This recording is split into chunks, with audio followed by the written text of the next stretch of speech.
بسم اللہ الرحمن الرحیم۔ ایک فوجی افسر سالس کے فرائض سر انجام دینے کے لیے میدان میں آ کھڑا ہو گیا۔ ایک حبشی غلام سنہری تشت میں چند تلواریں جو مشق کے لیے استعمال کی جاتی تھیں اٹھائے ہوئے آگے بڑھا۔ سالس کے اشارے پر قاسم اور طاہر اپنی کرسیوں سے اٹھے۔ انہوں نے تشت سے ایک ایک تلوار اٹھا لی۔ قاسم نے اپنے خود کا نقاب چہرے پر سرکا لیا۔ طاہر نے اس کی تقلید کی۔ تماشائیوں پر ایک سکوت طاری تھا۔ تلواروں کی جھنکار آہستہ آہستہ بلند ہونے لگی اور اس جھنکار کے ساتھ ساتھ تماشائیوں کی زبانیں کھلنے لگی۔ امراء جو اپنی کرسیوں پر ٹیک لگائے ہوئے آرام سے بیٹھے تھے آہستہ آہستہ آگے کی طرف جھکنے لگے۔ قاسم کے حملوں کی تیزی بڑھ رہی تھی اور طاہر صرف اس کے وار روکنے پر اکتفا کر رہا تھا۔ تماشائی ایک طرف قاسم کی تندی اور تیزی کے معترف تھے تو دوسری طرف انہیں مدافعانہ جنگ میں طاہر کے کمال کا اعتراف تھا۔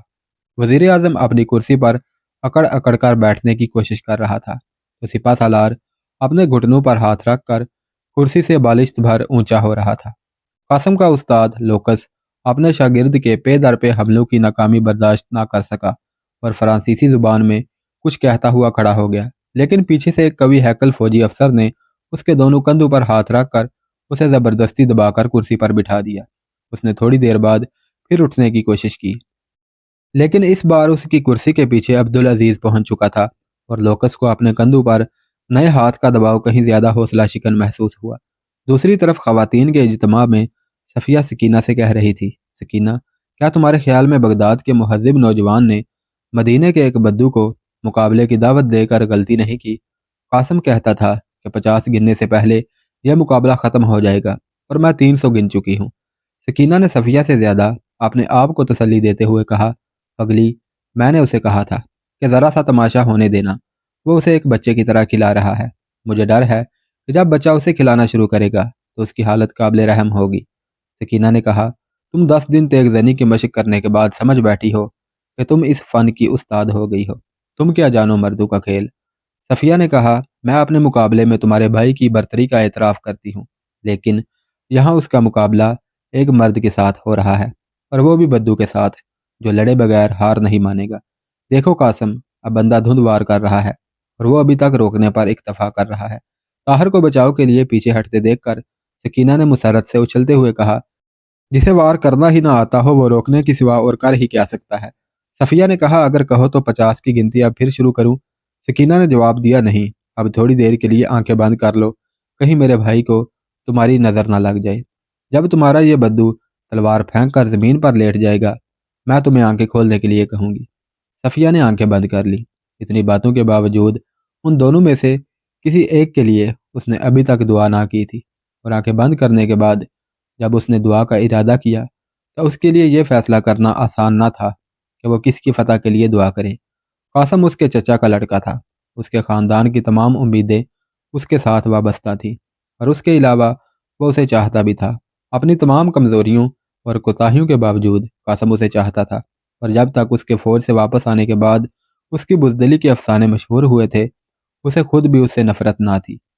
جب وہ خوارزم شاہ کے مقابلے کے لیے روانہ ہونے والی فوج کا ساتھ دینے کے لیے گھر سے گھوڑے پر سوار ہو کر نکلا تھا تو صفیہ نے نہایت خلوص کے ساتھ اپنے دل میں کہا تھا، قاسم، خدا تمہیں سلامتی سے واپس لائے، اور جب بغداد کے لوگ میدان میں تمہارے بہادرانہ کارناموں کے عوض تمہارے گلے میں پھولوں کے ہار ڈالیں گے تو میں بھی اپنے باغ کے بہترین پھول تمہارے لیے منتخب کروں۔ اور پھر اگر سکینہ یہ کہے کہ صفیہ، تمہیں قاسم پسند ہے تو میں برا نہیں مانوں گی۔ لیکن جب قاسم واپس آیا اور اس کی بزدلی کے افسانوں کے ساتھ اس کی شراب نوشی کے قصے مشہور ہوئے تو اس نے محسوس کیا کہ وہ اسے ہمیشہ نفرت سے دیکھتی تھی، اور اظہار محبت کے لیے قاسم کی مجنونانہ حرکتوں نے اس نفرت کی خلیج کو اور وسیع کر دیا تھا۔ لیکن اس وقت قاسم اس کے چچا زاد بھائی کا مقابلہ ایک اجنبی کے ساتھ تھا، وہ اجنبی جس کے متعلق وہ صرف اتنا جانتی تھی کہ وہ ایک بہادر باپ کا بیٹا ہے اور اس کے پاس صلاح الدین ایوبی کی نشانی ہے۔ صلاح الدین ایوبی کے زمانے میں اس کے باپ نے بھی حلال و صلیب کے معرکے میں ایک گمنام سپاہی کی حیثیت سے حصہ لیا تھا، اس لیے اسے اسلام کے اس عظیم الشان مجاہد کے نام سے عقیدت تھی، اور اسی عقیدت نے اس کے دل میں اس اجنبی کے لیے مروت کے جذبات پیدا کر دیے تھے۔ لیکن کیا طاہر سے ہمدردی کے لیے صرف یہی وجہ کافی تھی کہ اس کے پاس صلاح الدین ایوبی کی تلوار تھی؟ صفیہ بار بار اپنے دل سے یہ سوال پوچھ رہی تھی، اور ہر بار اس کا دل یہ گواہی دیتا تھا، نہیں، اگر کسی اور نوجوان کے پاس یہ تلوار ہوتی تو شاید تجھے قطعاً متاثر نہ کر سکتا۔ صفیہ، تو بھی ان نوجوان لڑکیوں میں سے ہے جنہوں نے مقابلہ شروع ہونے سے پہلے اس کی حسین صورت کو اپنے دھڑکتے ہوئے دلوں کی نیک دعاؤں کا مستحق سمجھ لیا تھا۔ اچانک تماشائیوں کی دبی ہوئی آواز بلند ناروں میں تبدیل ہونے لگی، لیکن صفیہ آنکھیں کھولنے کی بجائے تصور میں یکے بعد دیگرے دو صورتیں دیکھ رہی تھی۔ ایک ثانیے کے لیے اس کے سامنے فاتح قاسم کی مغرور صورت اور شکست خوردہ طاہر کی شکل تھی، اور دوسرے لمحے میں وہ اپنے چچا زاد بھائی کو گردن جھکائے دیکھ رہی تھی۔ خون کے رشتے نے جوش مارا اور اس نے جلدی سے دعا کی، یا اللہ، قاسم کی فتح۔ لیکن اس کی زبان رک گئی۔ وہ اجنبی جس نے اس کی زندگی کے سمندر میں پہلی بار ہلکی ہلکی موجیں پیدا کی تھیں، انتہائی بے بسی کی حالت میں یہ پوچھ رہا تھا، کیا میرے لیے تمہارا چچا زاد بھائی نہ ہونا ایک گناہ ہے؟ تماشائیوں کی بڑھتی ہوئی آواز سن کر صفیہ نے آنکھیں کھولی۔ طاہر کی مدافعت اب جارحانہ حملوں میں تبدیل ہو چکی تھی، اور قاسم بدخواست ہو کر الٹے پاؤں میدان میں چکر لگا رہا تھا۔ قاسم 3 بار الٹے پاؤں بھاگتے ہوئے گرا، لیکن طاہر نے اس کے سینے پر تلوار رکھ کر ہار منوانے کی بجائے ہر بار اسے اٹھنے کا موقع دیا۔ چوتھی بار گر کر قاسم نے اٹھنے کی بجائے اپنی تلوار پھینک دی۔ طاہر نے آگے بڑھ کر اسے اٹھانے کے لیے ہاتھ کا سہارا دینا چاہا، لیکن اس نے طاہر کا ہاتھ جھٹک کر پیچھے ہٹا دیا اور اٹھ کر ڈگمگاتا ہوا اپنی کرسی پر جا بیٹھا۔ اس نے ہود اتار کر اپنی گود میں رکھ لیا۔ وہ تھکے ہوئے گھوڑے کی طرح ہانپ رہا تھا اور اس کے چہرے سے پسینے کی دھاریں چھوٹ رہی تھیں۔ لوکس نے اٹھ کر اسے پسینہ پوچھنے کے لیے اپنا رومال پیش کیا، لیکن قاسم نے اس کا ہاتھ جھٹک کر اسے پیچھے ہٹا دیا۔ جب لوکس پریشان ہو کر اپنی کرسی پر بیٹھ رہا تھا، عبدالعزیز نے جھک کر اس کے کان میں کہا، یہ رومال اپنے لیے رکھیے، ابھی لوگوں کی تسلی نہیں ہوئی، وہ آپ کے کرتب بھی دیکھنا چاہتے ہیں۔ لوکس کے لیے ہونٹ کاٹنے کی سوا کوئی چارہ نہ تھا۔ بغداد کے امراء دبی آواز سے طاہر کو داد دے رہے تھے، لیکن خوارزم کا سفیر اپنی کرسی سے اٹھا اور آگے بڑھ کر مصافحے کے لیے طاہر کی طرف ہاتھ بڑھاتے ہوئے بولا، نوجوان، میں تمہیں مبارکباد دیتا ہوں۔ صلاح الدین ایوبی کے بہادر سپاہی کے بیٹے سے ہمیں یہی توقع تھی۔ طاہر نے ہود اتار کر اس کا شکریہ ادا کیا۔ عماد الملک نے اس کا ہود پکڑتے ہوئے اسے اپنا رومال پیش کیا۔ طاہر اس کے ہاتھ سے رومال لے کر اپنے چہرے سے پسینہ پونچھ رہا تھا کہ اوپر سے نقیب نے اعلان کیا کہ خلیفۃ المسلمین جا رہے ہیں۔ حاضرین اٹھ کر احترام کے ساتھ کھڑے ہو گئے۔ نقیب نے تھوڑی دیر بعد خلیفہ کے تشریف لے جانے کا اعلان کیا اور سب اپنی اپنی جگہ پر بیٹھ گئے۔ طاہر عماد الملک کے ہاتھ سے اپنا ہود لے کر پسینہ پوچھتا ہوا اپنی جگہ پر آ بیٹھا۔ امرائے سلطنت کی نگاہیں وزیر اعظم پر لگی ہوئی تھی۔ وہ اپنے ذہنی کرب کو ایک سیاسی مسکراہٹ میں چھپانے کی کوشش کرتے ہوئے کہنے لگا، میں خلیفۃ المسلمین ولی عہد سلطنت شہزادہ مستنصر اور امرائے بغداد کی طرف سے طاہر بن یوسف کو ہدیہ تبریک پیش کرتا ہوں، اور امید کرتا ہوں کہ یہ تلوار جس کا اس نوجوان نے اپنے آپ کو بہترین حقدار ثابت کیا ہے، دولت عباسیہ کی بہترین خدمات سر انجام دے گی۔ اس تقریر نے حاضرین کی جھجک دور کر دی اور وہ یکے بعد دیگرے اٹھ کر طاہر سے مصافحہ کرنے لگے۔ سپہ سالار پھر ایک بار مستنصر سے سرگوشی کرنے کے بعد اٹھا اور بلند آواز سے بولا، شہزادہ مستنصر باللہ کی خواہش ہے کہ وہ اپنے ہاتھ سے صلاح الدین ایوبی کی تلوار کمر میں باندھنے سے پہلے اس کا ایک اور امتحان لیں۔ ہمارے معزز مہمانوں میں سے ایک کا دعویٰ ہے کہ دنیا میں اس سے بہتر تیغ زن کوئی نہیں۔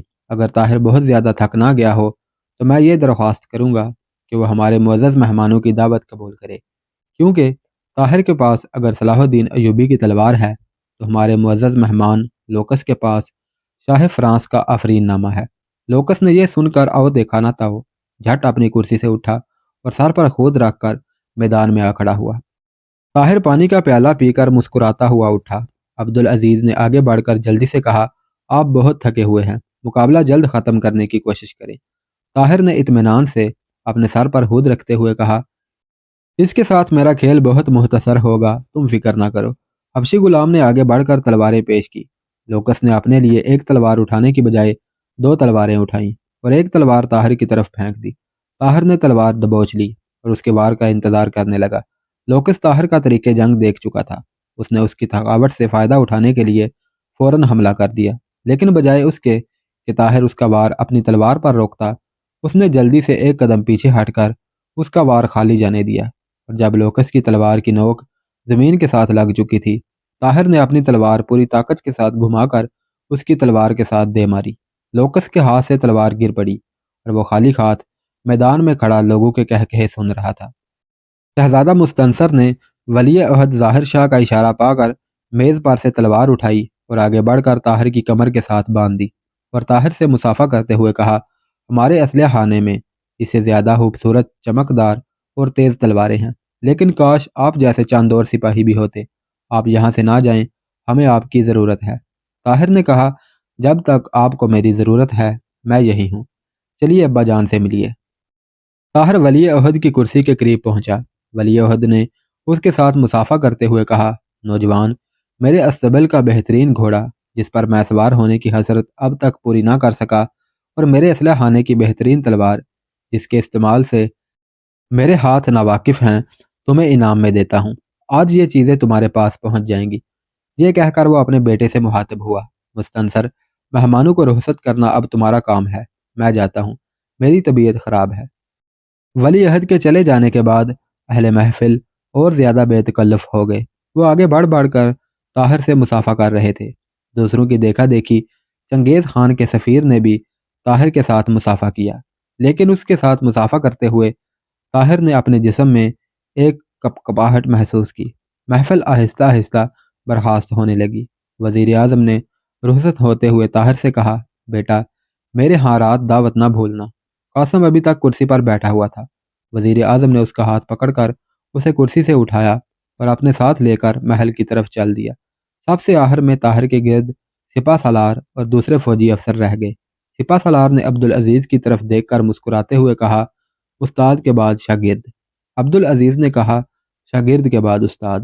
سپہ سالار نے کہا لگاتے ہوئے کہا، عزیز، تمہیں شکار کا بہت شوق ہے، میں کل سے تمہیں اور تمہارے دوستوں کو، لیکن 8 سے زیادہ نہ ہوں، 3 دن کی چھٹی دیتا ہوں۔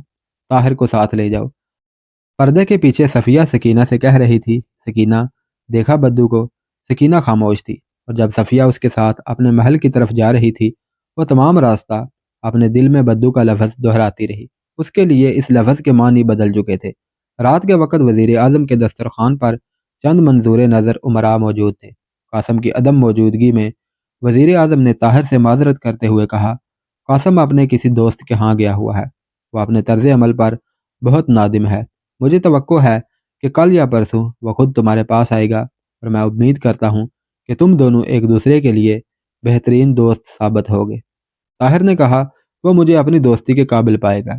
کھانے کے دوران باقی مہمانوں سے ادھر ادھر کی باتیں کرنے کے بعد وزیر اعظم نے طاہر سے سوال کیا، تمہیں سپہ سالار نے فوج میں کسی اعلیٰ عہدے کی پیشکش نہیں کی؟ میں نے سنا ہے کہ ولی عہد اور شہزادہ مستنصر نے تمہاری سفارش کی ہے۔ طاہر نے جواب دیا، سپہ سالار نے اس بارے میں مجھ سے کوئی بات نہیں کی، اور نہ مجھے ولی عہد اور شہزادہ مستنصر کی سفارش کا علم ہے۔ وزیر اعظم نے غور سے طاہر کی طرف دیکھا اور کہا، اگر تم فوج میں جانا چاہو تو میں خود سپہ سالار سے کہہ سکتا ہوں، لیکن فوج کے اعلیٰ عہدوں پر ترک فائز ہیں، اور ان کے بعد ایرانیوں کا اقتدار ہے، اس لیے عرب افسر کے لیے ترقی کی کوئی گنجائش نہیں۔ طاہر نے کہا، مجھے کسی عہدے کا لالچ نہیں، میں صرف مسلمانوں کی خدمت کے لیے کسی موقع کا متلاشی ہوں۔ وزیر اعظم نے کہا، ایک معمولی عہدے دار کے لیے عام طور پر اپنے افسروں کو خوش رکھنے کا مسئلہ اس قدر اہم ہو جاتا ہے کہ وہ کوئی خدمت کر ہی نہیں سکتا۔ میں یہ چاہتا ہوں کہ تمہاری صلاحیتوں سے پورا فائدہ اٹھایا جائے۔ تم اس نازک دور میں سلطنت عباسیہ کی نہایت شاندار خدمات سر انجام دے سکتے ہو۔ طاہر نے محسوس کیا کہ وزیر اعظم قاسم کا باپ ہونے کے باوجود ایک قابل قدر انسان ہے، اور اس کے متعلق بغداد کے لوگوں نے جو رائے قائم کی تھی وہ رقابت اور حسد کی پیداوار تھی۔ اس نے کہا، مجھے آپ سلطنت بغداد کے لیے بڑی سے بڑی قربانی کے لیے آمادہ پائیں گے۔ وزیر اعظم نے کہا، موجودہ وقت میں بغداد کے خارجی معاملات بہت الجھے ہوئے ہیں، اور ہمیں دفتر خارجہ کے لیے نہایت ہوش مند، ذہین اور قابل اعتماد آدمیوں کی ضرورت ہے۔ طاہر کو اچانک اپنی منزل کا زینہ دکھائی دیا۔ اس نے کہا، اپنی ذہانت اور اپنی ہوش مندی کے متعلق مجھے کوئی دعویٰ نہیں، لیکن آپ مجھے قابل اعتماد ضرور پائیں گے۔ وزیر اعظم نے کہا، میں کل وزیر خارجہ سے بات کروں گا، ممکن ہے کہ چند دن تک نہایت اہم مہم تمہارے سپرد کر دی جائے۔ شاید قاسم بھی تمہارا رفیق کار ہو۔ تم خوارزم کے سفیر سے رابطہ پیدا کرنے کی کوشش کرو، اور اگر ہو سکے تو اسے یقین دلاؤ کہ تم ان لوگوں میں سے ہو جو خوارزم پر تاتاریوں کا حملہ برداشت نہیں کریں گے۔ طاہر نے کہا، کیا اسے یقین دلانے کی بھی ضرورت ہوگی؟ عالم اسلام کا ایک ذلیل ترین شخص بھی خوارزم پر تاتاریوں کا حملہ برداشت نہ کرے گا، لیکن کیا آپ کا یہ خیال ہے کہ چنگیز خان ترکستان پر ضرور حملہ کرے گا؟ وزیر اعظم نے کچھ سوچ کر جواب دیا، جب تک چنگیز خان کو بغداد کی غیر جانبداری کا یقین نہ ہوگا وہ جرأت نہیں کرے گا، اور ممکن ہے کہ اگر اس کی افواج نے ترکستان کی طرف پیش قدمی شروع کر دی تو ہمیں اسے یہ بتانا پڑے گا کہ ہم اپنے اختلافات کے باوجود ایک اسلامی سلطنت پر تاتاریوں کی جلگار برداشت نہ کریں گے۔ تازہ اطلاعات یہ ہیں کہ چنگیز خان کی افواج خوارزم کی شمال مشرقی سرحد پر جمع ہو رہی ہیں۔ ممکن ہے کہ ہمیں اسے یہ پیغام بھیجنا پڑے کہ اگر تم نے خوارزم پر حملہ کیا تو بغداد کی افواج خوارزم شاہ کی حمایت کے لیے میدان میں آ جائیں گی، لیکن خوارزم شاہ کے اعمال کی یہ حالت ہے کہ وہ بغداد سے مملکت تاتار جانے والے تاجر کو بھی جاسوس سمجھ لیتے ہیں اور ہمارے سفیروں تک کی تلاشی لینے سے باز نہیں آتے، اور اب چند دن سے تو وہ بغداد کے کسی ایلچی کو بھی سرحد عبور کر کے چنگیز خان کی مملکت میں داخل ہونے کی اجازت نہیں دیتے۔ مجھے ڈر ہے کہ اگر یہی حالت رہی تو خوارزم کے ساتھ ہمارے تعلقات پہلے کی طرح کشیدہ ہو جائیں گے، اور ممکن ہے کہ ہم ضرورت کے وقت چنگیز خان کو تنبیہ بھی نہ کر سکیں۔ اس لیے اگر ہم اس نازک وقت پر خوارزم کے سفیر کے ساتھ تمہارے جیسے نوجوان کی دوستی کا فائدہ اٹھا سکے تو اس میں خوارزم اور بغداد دونوں کی بھلائی ہوگی۔ اسے صلاح الدین ایوبی کی بدولت تمہارے ساتھ بے حد عقیدت ہو چکی ہے، اس لیے تم موقع سے فائدہ اٹھاؤ۔ آج تم نے اسے بہت متاثر کیا تھا اور اس نے سب سے پہلے اٹھ کر تمہیں داد دی تھی۔ مجھے یقین ہے کہ تم سلطنت خوارزم کے متعلق اپنے نیک ارادے ظاہر کر کے اسے دوست بنانے میں کامیاب ہو جاؤ گے۔ طاہر نے جواب دیا، خوارزم کے متعلق نیک ارادوں کا اظہار میرے دل کی آواز ہوگی، اور مجھے یقین ہے کہ میں اسے اپنے خلوص سے متاثر کر سکوں گا، اور اگر آپ نے چنگیز خان کو تنبیہ کرنے کے لیے منتخب کیا ہے تو میں اسے اپنی خوش بختی سمجھتا ہوں۔ وزیر اعظم نے کہا، ابھی تک یہ فیصلہ نہیں ہوا کہ یہ مہم کس کے سپرد کی جائے گی، لیکن اگر تم نے خوارزم کے سفیر کا اعتماد حاصل کر لیا تو تمہاری کامیابی کے امکانات بہت روشن ہو جائیں گے، کیونکہ خوارزم کی گزرگاہیں ہمارے لیے بند ہونے کی صورت میں ہمارے ایلچی کو مشرق کے دشوار گزار پہاڑی علاقوں میں سے ایک لمبا چکر کاٹ کر وہاں جانا پڑے گا، اور یہ راستہ وحشی اور لٹیرے قبائل کی موجودگی میں اور بھی زیادہ خطرناک ہے۔ خانے سے فارغ ہو کر کچھ دیر اور باتیں کرنے کے بعد وزیر اعظم نے طاہر کو رخصت کرتے ہوئے کہا، مجھے امید ہے کہ ہمارے اور تمہارے درمیان جو باتیں ہوئی ہیں وہ دوسروں تک نہیں پہنچے گی۔ طاہر نے کہا، اگر آپ مجھ سے یہ وعدہ نہ بھی لیتے تو بھی میں کسی کے ساتھ یہ باتیں نہ کرتا۔ بہرحال آپ کی تسلی کے لیے میں وعدہ کرتا ہوں، اور میرا وعدہ ایک سیاست دان کا وعدہ نہیں، سپاہی کا وعدہ سمجھیے۔ وزیر اعظم کے اشارے پر اس کا محافظ طاہر کو محل سے باہر چھوڑنے کے لیے اس کے ساتھ ہو لیا۔ پہلا دروازہ گزرنے کے بعد باغ میں پاؤں رکھتے ہوئے طاہر نے کہا، اب آپ جائیے، مجھے راستہ معلوم ہے۔ محافظ نے مصافحہ کرتے ہوئے کہا، آپ کو گھر تک پہنچانے کے لیے محل کے دروازے پر بگھی موجود ہے۔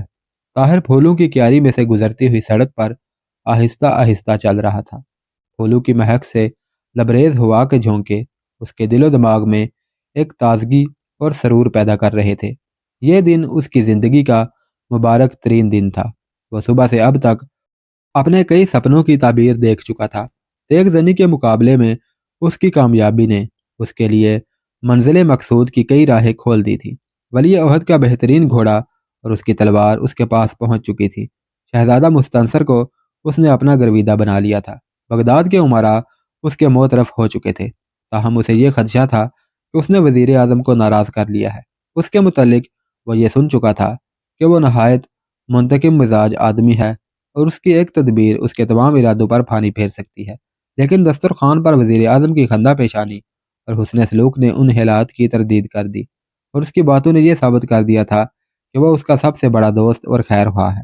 بغداد کا یہ جہاں دیدہ سیاست دان، جس کی وہ اب تک کئی برائیاں سن چکا تھا، اب اسے انسانیت کے بہترین اوصاف کا مجسم پہ کر نظر آ رہا تھا۔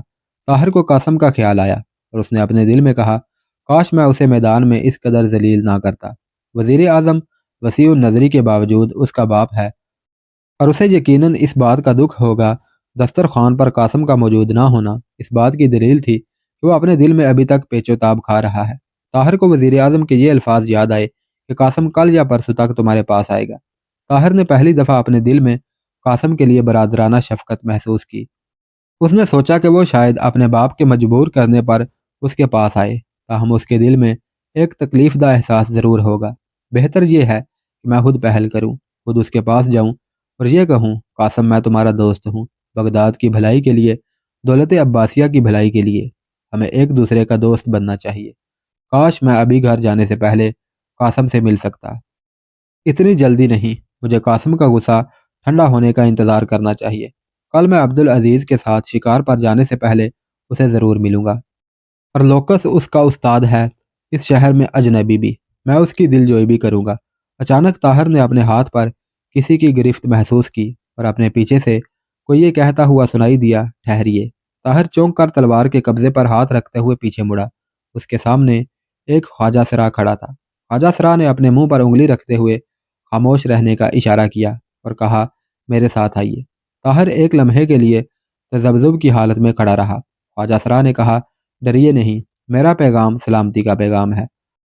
سڑک کے دونوں جانب بہنے والی نہروں پر تھوڑے تھوڑے فاصلے پر سنگے مار مار کی سلیں پلوں کا کام دے رہی تھی۔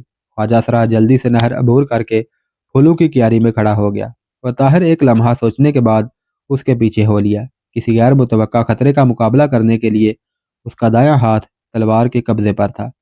پھولوں کی کیاری میں سے گزرنے کے بعد وہ اس کے پیچھے گھنے درختوں کے ایک جھنڈ میں داخل ہوا۔ یہاں ٹھہریے، یہ کہہ کر خواجہ سرا ایک درخت کے پیچھے غائب ہو گیا۔